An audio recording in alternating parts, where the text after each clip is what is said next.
This is drugs. This is your brain on drugs. The German study suggests that the U.S. government's claim that ecstasy causes devastating, irreversible brain damage was a dramatic exaggeration. And that's part of the reason I want to legalize it, too, because we can figure out, hey, look, this is safe, this is the right dosage.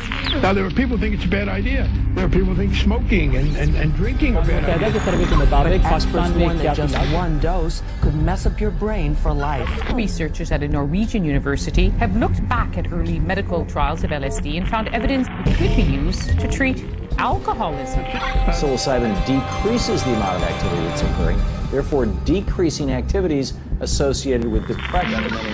California state law where medical marijuana appears to be helping so many people with cancer. They take ayahuasca as a medicine. They say it's a medicine for the body and the soul. 1,000 deaths related to drug violence. We see the failure of the policy of prohibition in our society. It's the beginning of a very significant scientific investigation of the actions of psychedelics.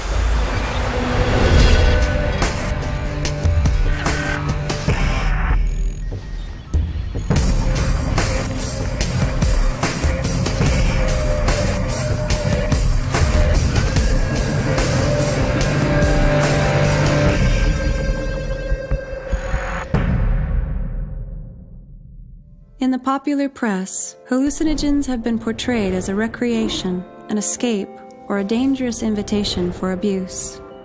But there is another side to the story. The truth is that more people die each year from using simple pain relievers than from all illegal drugs combined. And of those caused by illegal drugs, the vast majority are caused by street narcotics such as cocaine and heroin. Almost none are due to psychedelics.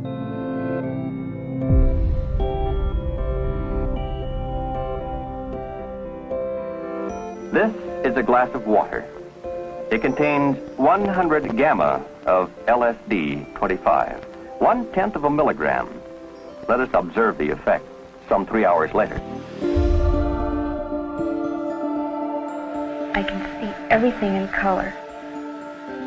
And the dimensions and all the prisms and the rays and everything coming down through you and moving. What does this all mean to you? I've never seen such infinite beauty in my life. There was great hope in the early 50s that LSD was going to revolutionize psychiatry. And in some sense, that hope was not misplaced. In the 1960s, drugs like LSD had moved out of mainstream medicine into recreational use. I think the powers that be to some extent felt that things were getting out of control, so that in the mid-60s there was a move to try and put the lid back in the bottle, to get the genie back into the bottle, to try and restore social control that appeared to be on the verge of breaking down. Anti-war demonstrators protest U.S. involvement in the Vietnam War in mass marches, rallies, and demonstrations. If we're going to be able to prosecute wars in the future, we can't have too many people taking drugs like LSD. When they would take it, they go, wait a minute, why am I supposed to go fight in Vietnam? Exactly, explain to me, what am I doing over there? You're wanting me to kill these other people, but they're just like me, I'm killing a part of me. And you do see out of the box with LSD. You do see past culturally imposed values. You know, the whole goal was to sort of crack open the mind, break away from the constraints of a culture that we felt was inhibiting the human potential, that we might embrace a new realm of possibilities. The upshot, though, was quite extraordinary in that in order to ban a drug, you had to paint it as having extreme dangers linked to it. And the biggest and most convenient danger to use was the idea that you would get hooked. In actual fact, you cannot become physically dependent or get addicted to a drug like LSD. To try to deal with something like this in a straightforward scientific manner is really difficult because you're really dealing with irrational, fear-based reactions that have nothing to do with what the drugs have done in the past and what they can do in the future. It's been 40 years, 50 years, essentially, since all clinical work on psychedelics was shut down. Despite the restrictions on research into LSD, its dramatic effects on the brain had put scientists on the trail of a new and intriguing neurotransmitter called serotonin. Serotonin is referred to as a neurotransmitter system. It's also referred to as a neuromodulatory system because it modulates or regulates not only a lot of different kinds of processes in the brain, but it also regulates the activities of other neurotransmitter systems. Psychedelics have a similar kind of role in the brain, although sometimes what they're doing is releasing the control that serotonin has over certain areas of the brain. So everything that's coming in through your senses, except for smell, comes in the brain and goes through an area called the thalamus, which is kind of like a gateway. The thalamus decides what gets sent to the cortex. And the cortex, these executive areas, is what puts together your whole sort of gestalt. What is your reality? Now, these two parts of the brain, the lower part of the brain that regulates the flow of information and the middle parts of the brain that provide the emotional interpretation of the information, are linked through these serotonin circuits. And so one of the things that these psychedelics do is that they stimulate this serotonergic circuitry that enhances the connections between the emotional brain and this lower behavioral and informational brain. So this is why I talk about these psychedelics as really being better characterized as psychointegrators. They function much like serotonin in integrating the activities at the different levels of the brain, but they do so in a way that changes the serotonin's sort of repressive control mechanisms, regulating us from having too much information to saying, you get it all. And this is part of the overwhelming experiences that people have, but it's also why we get these intense insights, these intuitive understandings, the sense that everything is now all connected together, because the brain really is being connected together by the way these substances interface with the serotonin system. What really got researchers interested in serotonin and its functions was the fact that LSD resembled serotonin chemically. Not only that, but LSD affected all of these various functions of serotonin and was really used as a molecular tool to understand what serotonin was doing. If you had a psychiatric disorder, say you were schizophrenic in the 1940s, the general consensus then was, or the belief was then, that you were schizophrenic because your mother had failed in some way. You had not had a nurturing mother, she had not breastfed you. There was no concept that what happened in your behavior was in any way related to brain neurochemistry. Among these drugs, the hallucinogens, are included mescaline, a chemical taken from the peyote cactus, psilocybin, extracted from a variety of Mexican mushroom, DMT, synthesized from the compound tryptamine, and of course, LSD-25. Albert Hofmann discovered LSD in 1943. Sandoz began to send it out to psychologists and psychiatrists, say, here's something that produces a state like mental illness. You can use it to learn about it, possibly use it as a tool to study mental illness. So serotonin, which principally occurs in the gut, was isolated and identified in about 1948, about 5 years later. LSD was, showed tremendous promise and continued to show promise as a tool in neuroscience, as a tool for understanding brain functions. William James, the famous American psychologist, made a distinction between two different kinds of ways behavior change. And he talked about the educational variety of behavior change, where things occur incrementally. We learn things, and that's how we normally think about behavior change. And then he said, there's a different kind of way human behavior changes, and that's an all or none type of change. Psychologists have used various terms to describe conversion experiences, or quantum change, or epiphanies, to kind of grab the idea that the human organism is capable of having a profound shift of perceptual awareness. Often in a psychedelic session, there's a sense that there is a process unfolding that's just incredibly well crafted, incredibly wise, and it's not coming from the the person who has ingested the substance or the guide. It's coming from the depths of the unconscious itself. People recognize very often the pain that they've been running away from all their lives, but they also recognize that central and indestructible part of themselves that they've never seen before, at least that they've lost touch with.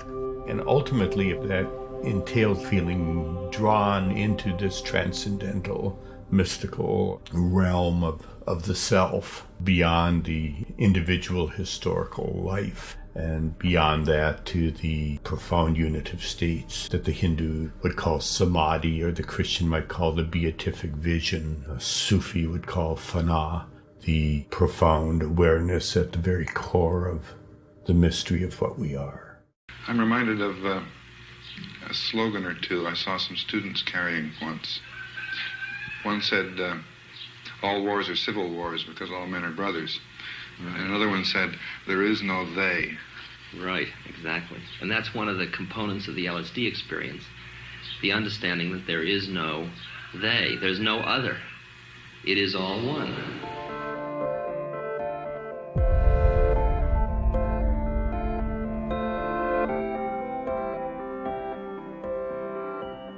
This member of the mushroom family, this fungus, is for the moment known only as X.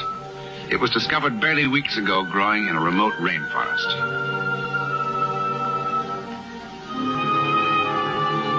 Science has not yet given it a name, for science knows scarcely anything about it. But it is felt that X might have one remarkable quality, that it stimulates extrasensory perception, enabling the mind to become telepathic and clairvoyant.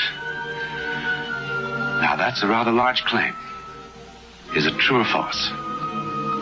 The answer to that question took us on a unique and distant journey. We suddenly found a way to explore a continent that we didn't know existed, and not many other people knew existed either. Just like Marco Polo, in the 14th century, he went with his uncle and his father to China, and then came back and said stories about China, and people said, oh, you're hallucinating. You're crazy. There's no such thing. There's no such place. You made that up. You're fantasizing. He said, no, you could go for yourself. So we suddenly found that there's a ship that can take you to this other continent that you didn't know existed. And there's all these amazing animals and people and trees and plants and mountains and situations going on that you never heard about before, and that, are incredibly interesting, that are all kinds of fascinating relationship to our own selves and give us insights into who we are in a very interesting way, and novel and productive way.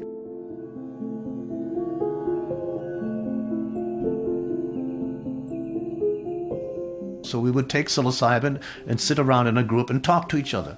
Now, later on, and nowadays, I wouldn't do that. I mean, that's not a good way to do it. You might sit in a group and take psilocybin, but you'd stop talking. You see, in psychedelic therapy, you put your eye shades on and listen to music and pay attention to what's coming through from within. Of course, then you do external talk in order to integrate and understand your experience and bring it back translation. That's like you come back from the undiscovered country and then you talk to other people who've also been there and say, well, what did you find and what did you find? And maybe some people are specialists in the plants and others in the animals and others in the people and the culture and the geography and so forth, like that.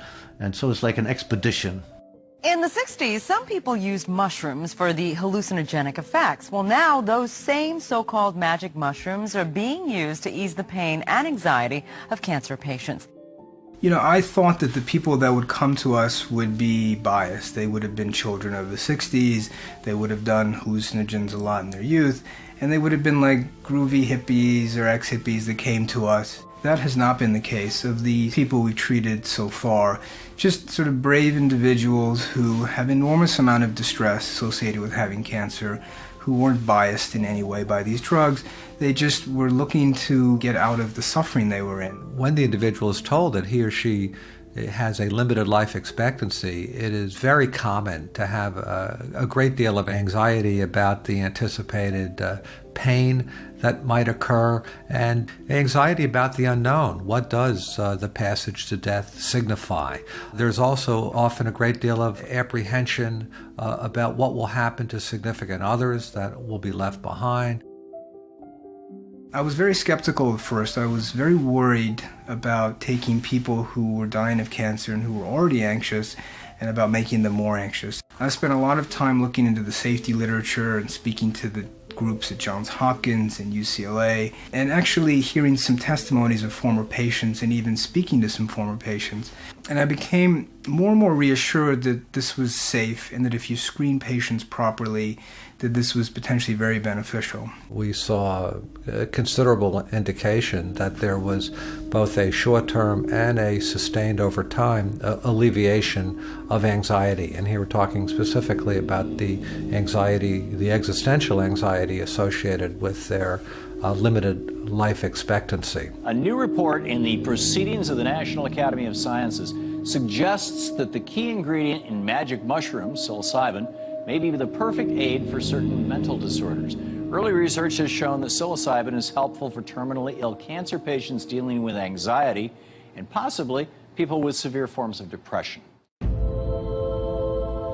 Good Friday experiment was an attempt to take the tools of science to look at this question: can psychedelics, in this case psilocybin, catalyze a religious mystical experience? Because these people were divinity students at the time, most of them were ministers after all these years. And many of them reported that they had had non-drug mystical experiences in their life after the Good Friday experiment. And that gave them a point of reference to compare to their drug experience. And these people compared it in a way that it was, again, either identical or very similar to, but they determined in their view that their psilocybin experience was genuinely mystical. The experience that day demonstrated to me the reality of God's presence in all the world and in all experience. If our eyes are opened and we are able to perceive and take that in. And by eyes, I mean our spiritual inner awarenesses. I would say, yeah, it did change my life. When they started talking about what the implications of that experience had been for their life, that's when I started understanding what to me felt like one of the keys to the 1960s, to the cultural revolution of the 60s. They felt that they were motivated to be part of the civil rights movement, the anti-war movement, the women's rights movement, the environmental movement. The hippies in the 60s, I mean, we had a racial bias a lot of places, but the hippies were black and white and yellow and every other color because those barriers came down in people who took psychedelics. Those cultural barriers were gone and they could see through that. It was a transparency, and they said, well, he's just like me. She's just like me. We're all part of this thing. And if they had mystical experiences, it was even more profound because they realized everything is all part. Everything is all one. When you have this unitive mystical experience, because it's unitive, you identify with people that you might normally not. So that there's a deeper part of ourselves, deeper than our country, deeper than our nationality, deeper than our religion, deeper than our gender, deeper than our skin color, deeper than our sexual orientation, that there's this core element that binds us together. A hallmark feature to the mystical experience is one in which there's just a sense of the interconnectedness of all people and things, a sense that all is one. And that experience is accompanied by this noetic sense that the experience at its core is more real and more true than everyday waking consciousness. Lucid dreaming is you're dreaming, but you're conscious that you are dreaming. So suddenly you're having a dream and you go, I'm having a dream. And you're aware that you're having a dream within the dream. Psychedelics have been suggested to produce an effect like that. And if you look at the electrical state of the brain in a waking normal person, and you see a lot of activity in the frontal cortex, because that's where all the information is coming in to be processed. So when people take a psychedelic and have that mystical transcendent experience, The brain is still functioning and conscious, but it's getting no data from your feeling, touch, the body. The body's gone. So now you just have this basically pure consciousness. So what happens then? Yeah, I don't know. I think it's incredibly interesting. We still don't know. And these drugs are the tools that will enable us to figure it out. We've asked the question, where does it work in the brain to produce its effects? And how do the changes it produces in the brain lead to these remarkable experiences, both of alterations in sensation, but also alterations in feeling and emotion and the sense of being more at one with the universe. And what we found was completely surprising and exactly the opposite of what we predicted, because we found that psilocybin turned off blood flow in key parts of the brain, such as the prefrontal cortex, such as the posterior cortex, and the thalamus. And when you look at those parts of the brain, you realize that they actually are the parts of the brain which control and integrate the way in which the brain processes information. They're the kind of gatekeeper regions, the nodes which regulate what you do and how you feel. And by switching those off, we kind of liberate the rest of the brain so that it can do other things. And that's why you get the expansion of consciousness. The core of what we found in our studies in healthy volunteers at Johns Hopkins is that there is this quantum change, if you will, in terms of perception of life and self and attitudes and moods and behavior. Most people are still endorsing that this experience is among the most personally meaningful and spiritually significant experiences of their entire lives. So we can now actually study the mystical experience, or transcendent experience is maybe a better term for it, transpersonal experience, with pharmacological tools, using scientific tools. I think that's a huge accomplishment and a huge sort of break from the way it's always been. We're just relearning how to let it be okay to call these things real, to call these practices real again.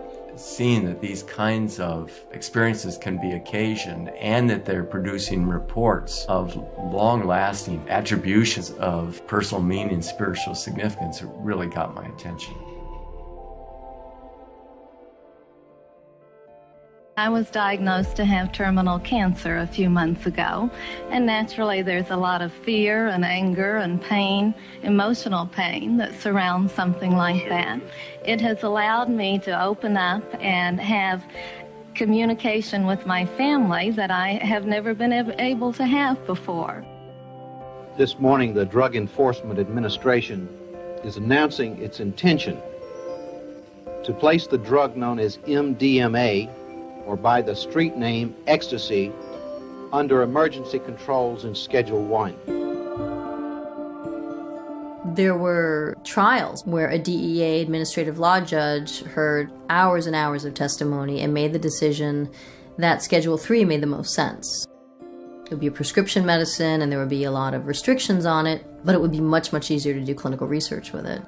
But the DEA did not take its own administrative law judge's recommendation, and they went ahead and put MDMA in Schedule 1. And, what's interesting is MDMA has been in Schedule 1 for 25 years now, and it's, just as easy to get as it's ever been, if not more. I mean, it's become a very popular drug of abuse. Millions of people around the world are taking this drug recreationally. I mean, one thing that you see is that when you're taking sort of a known quantity of a known substance in a medical setting or a therapeutic setting, it's very safe. Because this drug is illegal, when somebody buys ecstasy, they may be getting MDMA or they could be getting any number of chemicals that are not bad for you or horribly bad for you. Because of prohibition, the issue of drug substitution and counterfeit pills and things like that is very much an issue.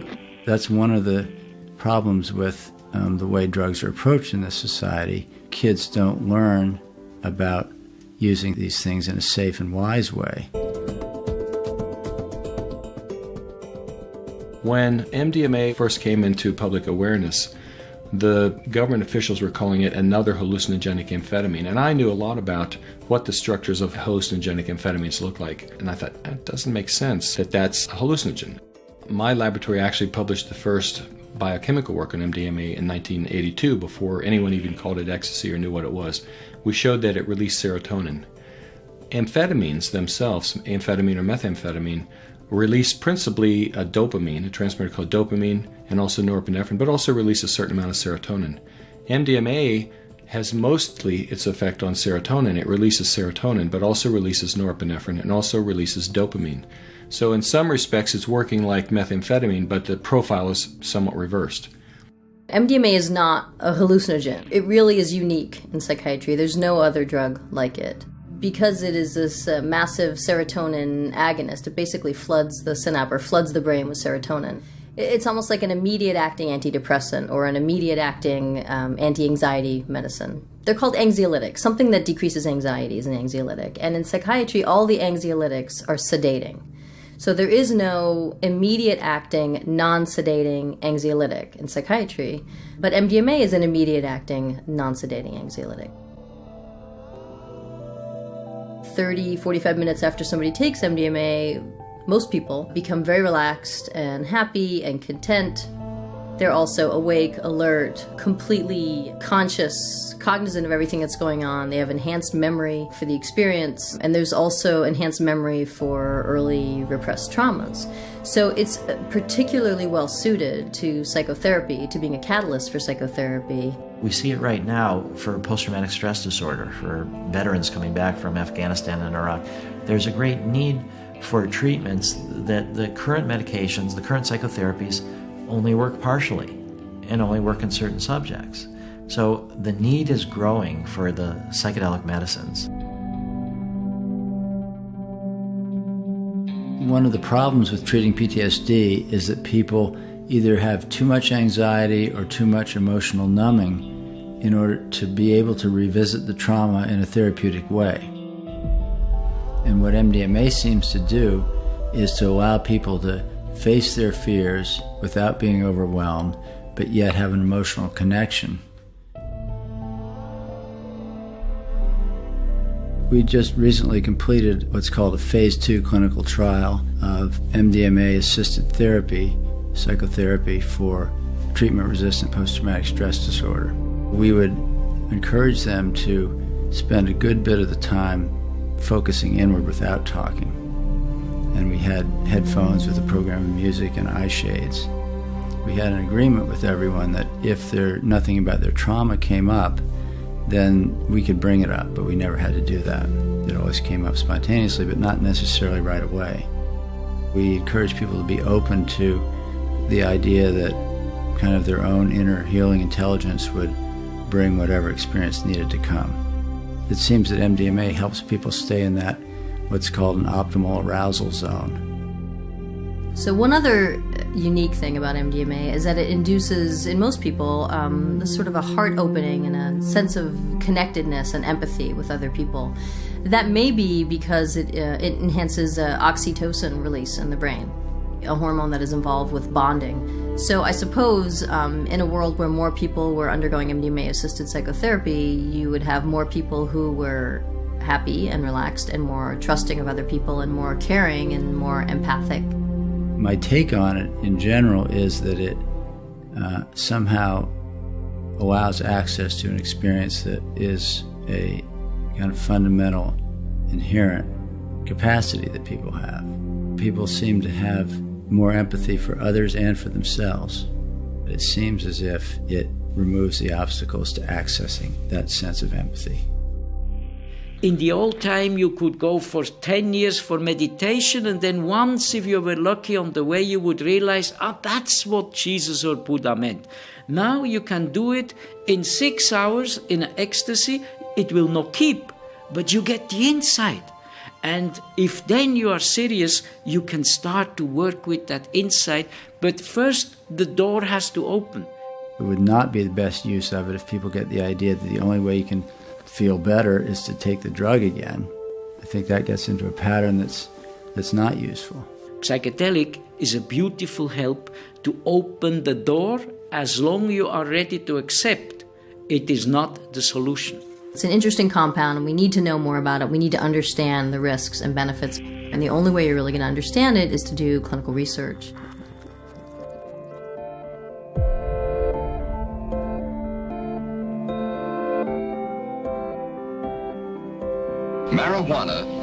leaves and flowers of the Indian hempweed is used in the form of a cigarette. Marijuana smoking, experts point out, can make a helpless addict of its victim within weeks, causing physical and moral ruin and death. Should you ever be confronted with the temptation of taking that first puff of a marijuana cigarette, don't do it. One of the most remarkable aspects about cannabis is that the plant itself contains hundreds and hundreds of different compounds, many of which are likely to have therapeutic value. Now, mostly we focus on THC, which is, of course, the component of cannabis that makes you stoned. But there's another very important component called cannabidiol. But cannabidiol itself is also a relaxant drug. It's recently been shown to reduce anxiety. It may also promote sleep.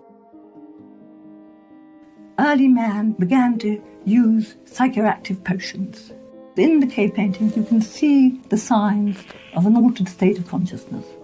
Initially, of course, ancient people didn't have any understanding of things like THC, chemical molecules, these types of things, or effects on the brain.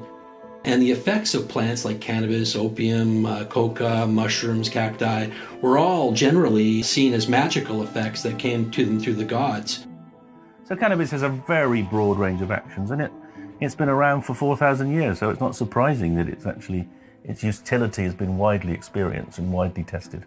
It was very popular with Queen Victoria in England in the 1800s. She used it to treat period pains. She used it to treat the pain of childbirth.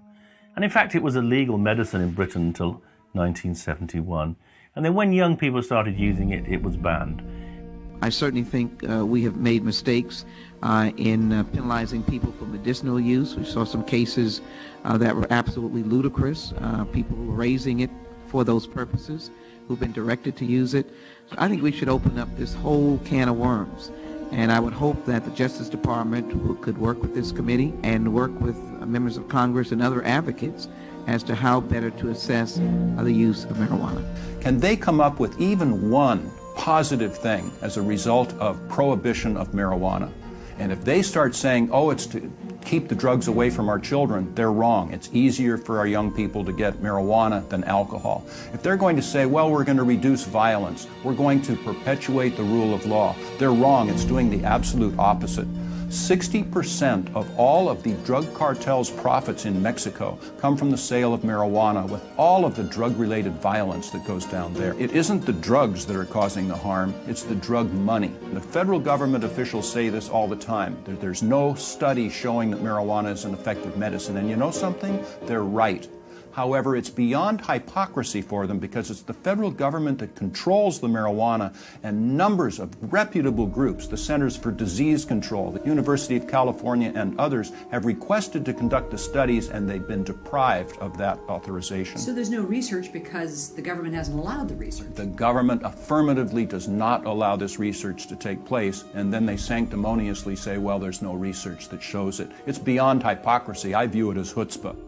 Cannabis is less harmful to the health than alcohol or tobacco. And therefore, it is completely out of order that it should be in this high prohibited category. Tobacco, to the best of my knowledge, is the only substance that we sell in the United States that, when used as directed, causes death. Right, absolutely. Shouldn't we be incorporating tobacco into our drug policies? No, certainly. And that argues more and more for it being a public health issue rather than a criminal issue. I think the ultimate threat of these substances when it comes to modern society is their ability to break consensus trance and throw people into looking at things in a novel new way. Society went through a massive upheaval. There was a sexual revolution. People started protesting wars. And the government themselves directly sought a relation between this and drug use, particularly cannabis use.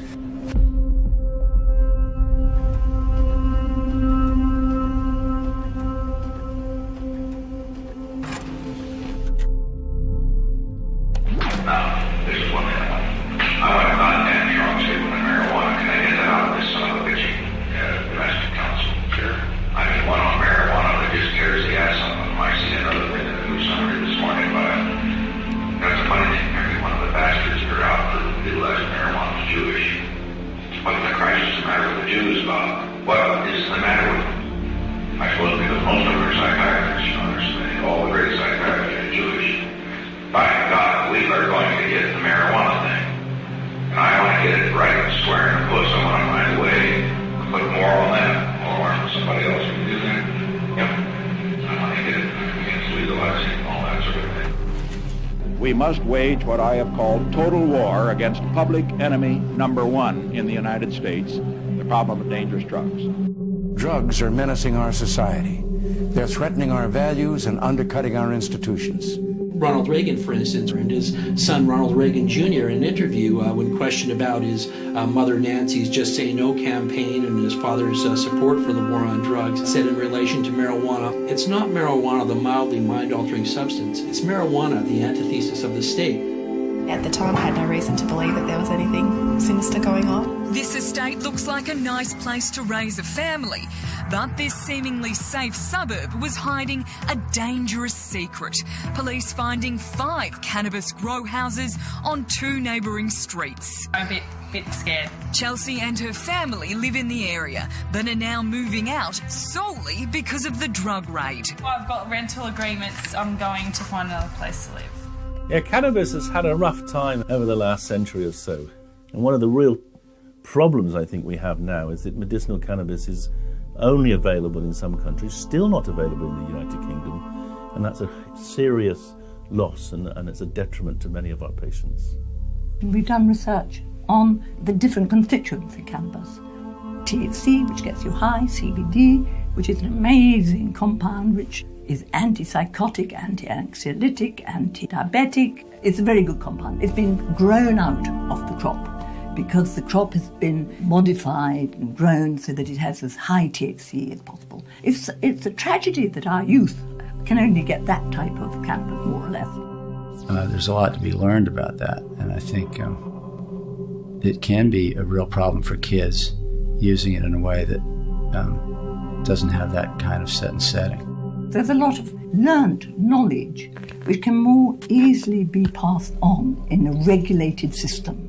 On one hand, we decry the scourge of drug abuse. On the other hand, we say that, you should take drugs instead of dealing with a behavioral problem, instead of implementing novel things such as parenting. Kids are a behavioral problem, so they can be medicated so that they're no longer a problem. As a result, we have a whole generation that is grown up to rely on drugs. And so then they find out that the drugs that are prohibited actually work much better than the pharmaceutical drugs. They're often more effective.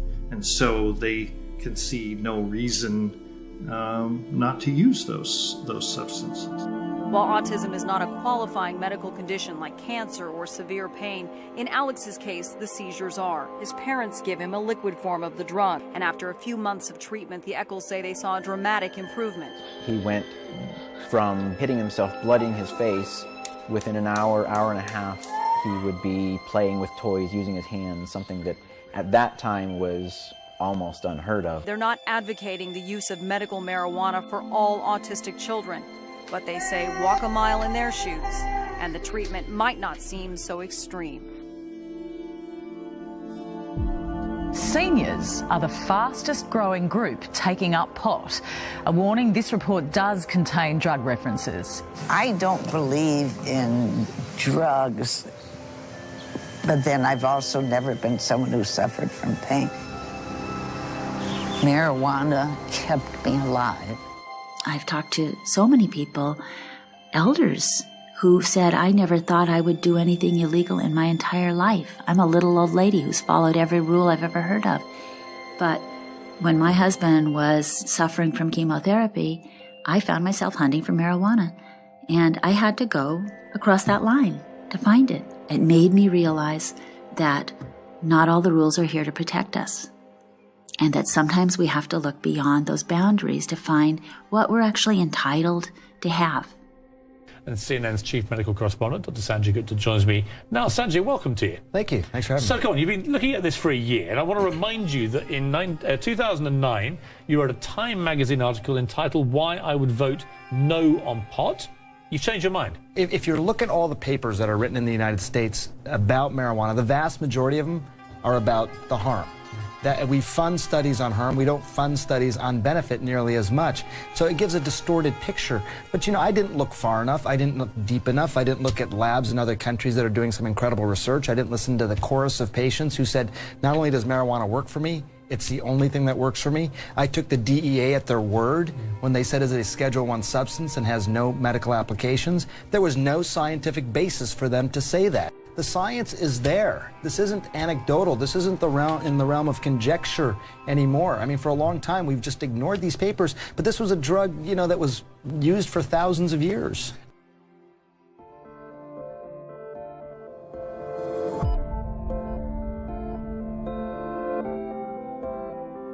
Ayahuasca and yahe are Indian words for Banisteria coffee. The literal meaning of ayahuasca is vine of the soul. This powerful hallucinogen has been credited with the ability to transport human beings to realms of consciousness where telepathy and clairvoyance are commonplace. The ayahuasca ritual is about to begin. What I was into was looking at how Amazonian Indians think about their resources and use them to be able to argue against the World Bank and other international development agencies that were enacting these big deforestation projects that would take land away from people. This was about human rights and ecological destruction and trying to make the world a better place. Gracias a la tierra que nos permitió sentar y que este mensaje llegue hasta los confines de la tierra. So I had a vested interest in showing that these people were rational, but the problem was, when asked, they said that their knowledge about the plants came from the hallucinations of their shamans.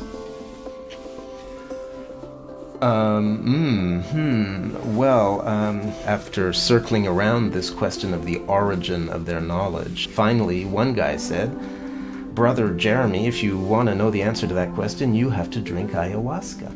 He said it's a television of the forest and you can see images and learn things. So, I decided to check it out. Pasteur tried it and all the great scientists, they try it on themselves. That's one of the beautiful things about science.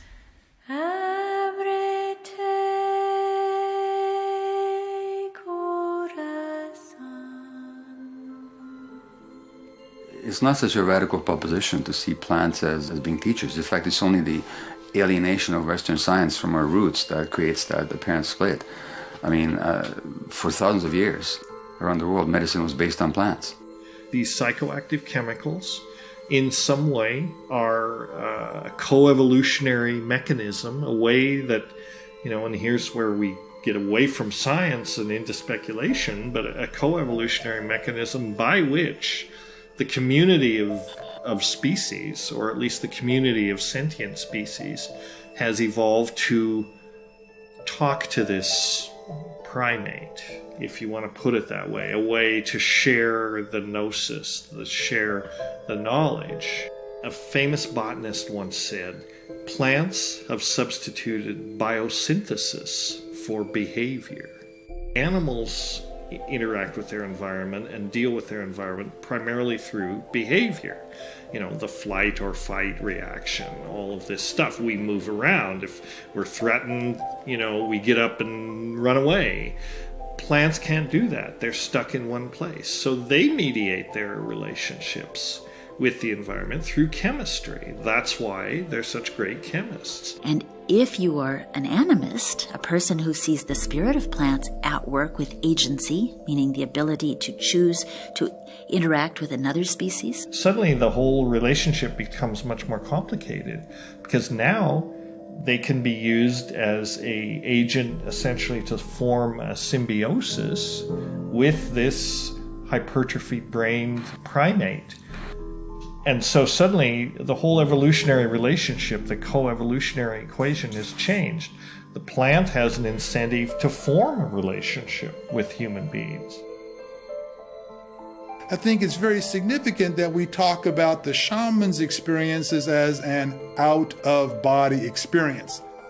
That the experiential self, what we may call the soul or the spirit or just our cognitive point of reference becomes detached from the body. And so now we have the capability to look at the world in a way that is more than just the body-based limitations that we originally evolved to use to understand the physical world.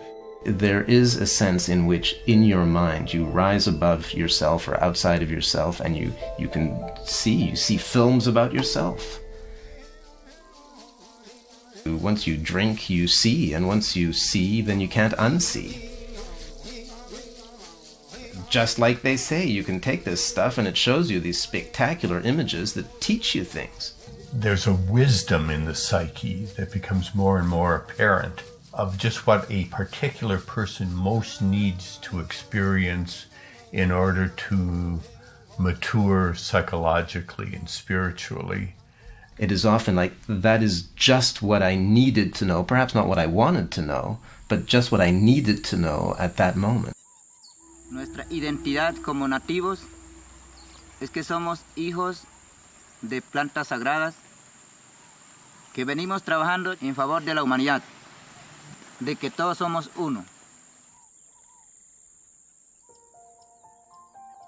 Those cultures where ayahuasca is part of the culture, no one uses it frivolously. The kids don't go off and party with it. It's used in a very respectful way with elders, shamans, people that know how to use it, guiding and having a safe set and setting. The mindset of the subject and the therapist and the setting in which it occurs makes a huge difference. So I think that's very, very hopeful, because you're seeing a sort of a migration together again of shamanism, which has always essentially been a form of psychotherapy in which the use of these substances is an integral part, and now that's coming together with clinical psychiatry and clinical neuroscience. So I think that's very encouraging, because it forces us to acknowledge that mind and spirit and soul are all part of this equation.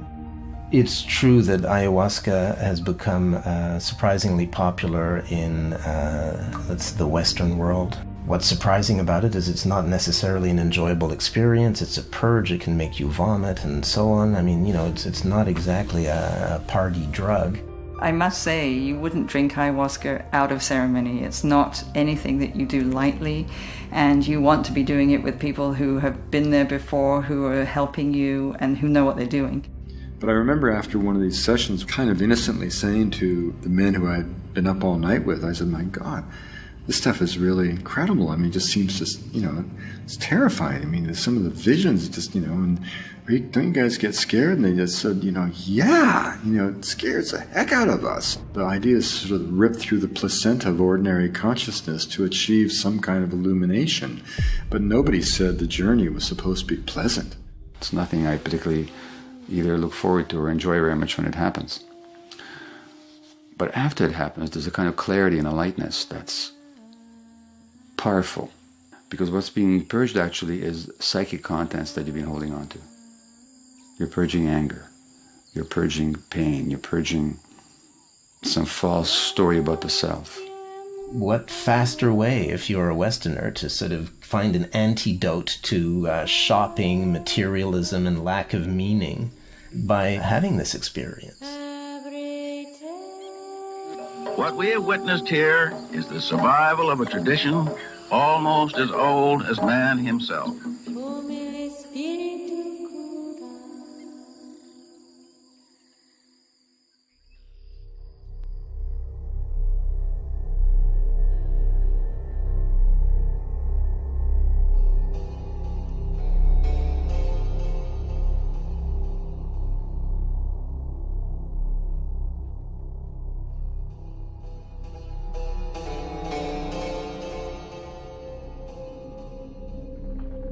What we had done, Lieutenant, was to establish definitely, for the first time, through careful experiments, that man at present is using only a fraction of his brain capacity, especially in the field of awareness, and that certain drugs are powerful devices for expanding this awareness toward its real possibilities.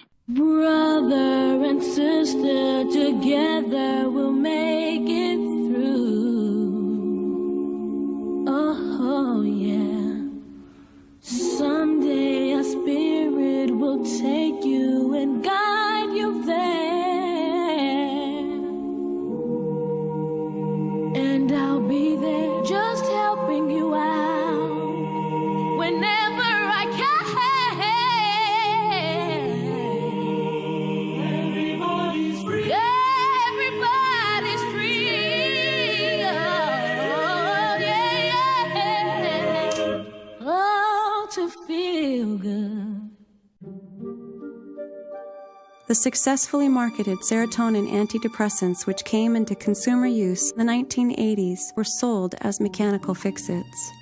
In the marketer's dream, the complex system of self and environment was distilled into a pill to be cheerfully swallowed on a daily basis, offering the promise that you would return to the persona of a productive and contented citizen. This idea that we can somehow medicate ourselves into a state of happiness. This encourages drug dependence, and it encourages people to not really examine the foundations of the problem that make them feel bad in the first place, because you can simply mask the symptoms. It's not like any individual is wrong to do that. It's the picture that's wrong. The individuals are suffering, clearly. You know, we have to have compassion for people looking for solutions to their personal problems in whatever way they can. But it doesn't seem that medicines that dampen your desires and dampen your identity and dampen your caring about this world are good medicines for the individual or for the planet. Overburdened by their HMO schedules, doctors no longer have the time to work through serious issues with their patients. Their only recourse is to issue a quick prescription. That's one of the problems why it's difficult for drugs like LSD or the other psychedelics to be integrated into the medical model. It's an experience. A therapist has to actually sit down with the person and talk with them. Depression and other types of mental illnesses are understood to be chemical imbalances in the brain. It's very rare that when an SSRI is prescribed, that actually measurements are taken to establish that there are chemical imbalances. I don't think that chemistry explains depression. So the idea that depression can be related simply to some biochemical changes I think it's a very inadequate theory. Beneath depression are basically traumatic experiences. From our perspective, that's a symptom that we have seen most frequently changed very profoundly. We have seen people coming out of deep depression lasting several years, sometimes after one session. The companies are not interested to hear about a treatment that may need just to be given once or twice that could make a huge difference to people. As far as the dominating culture, the pharmaceutical, industrial, government complex, it's not that they don't want you to be on drugs. They want you to be on drugs. They just want you to be on corporate drugs. But what about the pharmaceutical companies? Couldn't they make a lot of money by turning all these substances into pharmaceutical products? All of these drugs are off patent. MDMA, patented in 1914, it's in the public domain. LSD, first synthesized 1938, it's in the public domain. Psilocybin was first synthesized in the 50s, it's in the public domain. Marijuana as a plant, these things are in the public domain. The corporate government approach is, if we can't patent it, let's prohibit it. All you do by banning these things preemptively is you create a black market, you create an opportunity for somebody to get very rich by dealing in what is now a prohibited substance, and you motivate intrepid psychonauts to experiment even more. There are many people who are using substances, all kinds of different substances, legal and illegal. Just give me something, let's just forget who I am and what's going on. And medicine is the opposite. Let's explore who I am and let's understand it. Psychedelics open up the door to our inner psyche, so we have human experiences under the influence of a psychedelic rather than a psychedelic experience that's somehow or other intrinsic to the drug. A flood of findings with drug addicts and convicted felons showed that these substances could recondition behavior, enabling them to make dramatic changes in their lives. After participating in one of these experiments himself, Alcoholics Anonymous founder Bill Wilson became convinced that LSD could cure chronic alcoholism. In a series of studies conducted between 1954 and 1960, Dr. Humphrey Osmond proved him right, treating 2,000 alcoholics with LSD under carefully controlled conditions and achieving a success rate that had never been duplicated by any other means. We've turned the corner on drug addiction in the United States. Drug addiction in the United States is under control. First of all, the word addiction itself comes from the Latin word addictus. And addictus was somebody who owed somebody money, couldn't pay it back, and had to become a slave to them. So addiction always implies slavery. That, of course, includes drugs, but also includes shopping, sexaholism, addiction to power, addiction to wealth, addiction to violence, addiction to work. Anything that we try and use to fill the internal void can become addictive. On top of that, of course, we live in a society that values externals. Everybody gets the message that they're not adequate, because those perceptions of not being adequate is what drive a lot of consumerism. So this society automatically and unconsciously generates insecurity in almost everybody, which of course is an alienation from the self, which of course is a source of internal distress and pain, which again leads to addictive behaviors. The serotonergic hallucinogens in particular, they're classified as drugs of addiction, but they don't induce addictive syndromes in any way that we can measure them, either in animal models or in human models. And in fact, in a way, they're misclassified as having high addictive potential. And the reality is, when used under the right kind of constructs, they can actually be used to treat addictive spectrum disorders. These drugs are illegal, and one remembers Professor David Nutt. I mean, it got so many headlines at the time. He was sacked by the former Home Secretary for his advice, saying that ecstasy and LSD were less harmful than alcohol. Should perhaps people view this in the context that there is someone perhaps who just generally wants less regulation of some of these drugs? Well, this is a very specific application of the drugs. It's a medical application, and these are preliminary results, and so we're interested in the potential of the drug. So really it doesn't directly implicate the policy issues. We're more interested in being able to research these drugs for their potential benefits.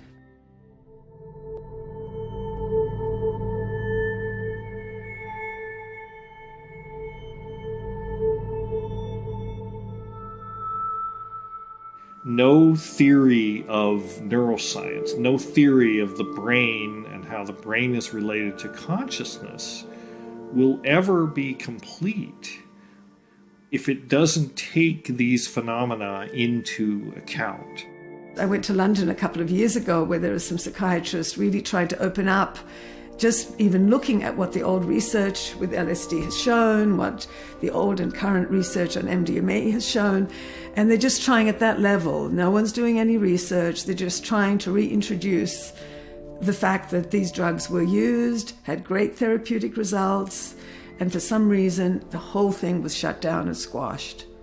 For various complicated and misplaced reasons, these substances, which historically have always been totally sacred, at the center of the cultural evolution of man, they've been shoved in the bag of illegality. The powers that be have held that these things should not be allowed. They're still illegal generally, not all of them, but many of them.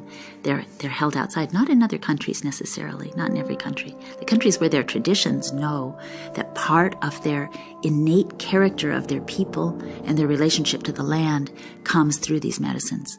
Why would they make them illegal? They would tear the people away from their own history, from their own land, from their own sense of nature, from their own health. Our decisions that our governments make about the applicability of these substances for the treatment of very important medical problems are not based upon scientific evidence. They're based upon a prohibitionist attitude that says these are dangerous drugs without any medical uses whatsoever, in spite of the fact that we have evidence that these substances have been used for medical purposes for tens of thousands of years. But because of government regulations, we're denying major aspects of our population access to medicines that they dearly need. One day, if these drugs are rescheduled, of course it would have to be used in carefully controlled settings by trained and skilled people who had undergone, let's say, psychedelic psychotherapy training programs, and there had to be oversight and regulation. If it becomes approved for medical use, that's going to involve a societal change in the medical profession, learning how to use these properly. The future of psychedelics on the immediate front is getting them accepted into clinical use, maybe establishing centers or training clinicians who can use them in psychotherapy and having places where people can go and have these experiences, whether they have specific mental or physical problems or whether they just want to go for spiritual exploration of consciousness. And it's possible, and I think it'd be very interesting to use them not just for disease states, but to enhance human growth, spiritual growth, and being more empathic and connected and perhaps better human beings. If we look at our world, we are intellectually, technologically, vastly overdeveloped with very primitive emotions. And that's why the world is at risk. That seems to be the message that one gets from psychedelics is, wake up. We're potentially the salvation of the planet and also potentially the destruction of the planet. And it may be that messenger molecules are a way to try to initiate this dialogue. Well, I think the people who would benefit most of all are professors. And this, I think it would be extremely good for almost anybody with fixed ideas and with a great certainty about what's what, and to realize that the world he has constructed is by no means the only world, that there are these extraordinary other types of universe which we may inhabit and which we should be very grateful for inhabiting, I think.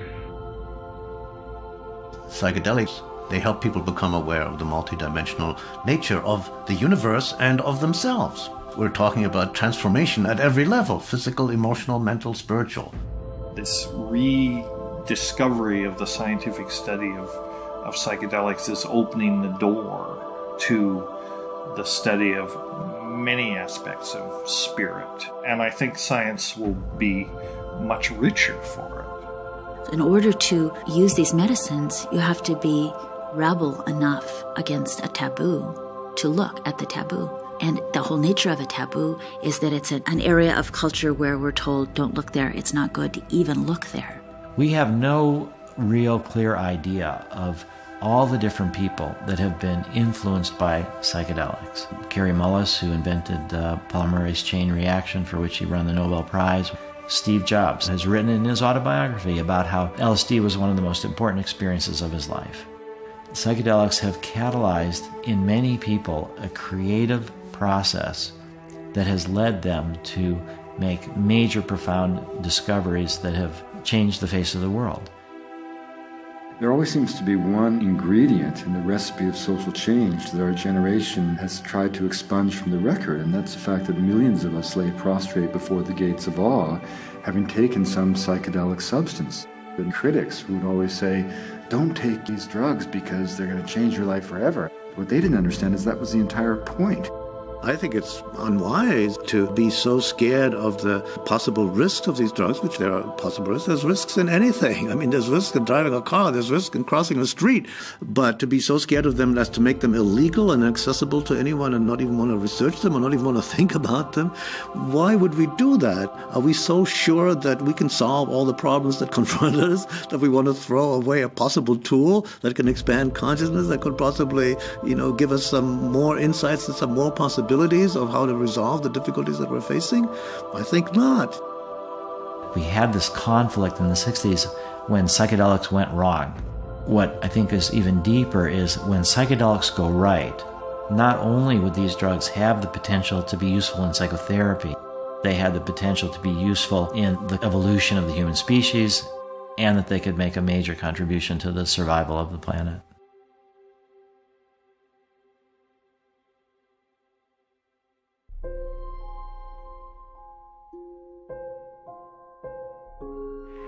Eternity in an hour. It's almost impossible, of course, as all the patients say, to describe it. There are the colors and the beauties, the designs, the beautiful way things appear. People themselves, dull people that I thought dull, appear fascinating, interesting, mysterious, wonderful. But that's only the beginning. Suddenly you notice that there aren't these separations, that we're not on a separate island shouting across to somebody else and trying to hear what they're saying and misunderstanding them. There's things flowing underneath. We're parts of a single continent. It meets underneath the water.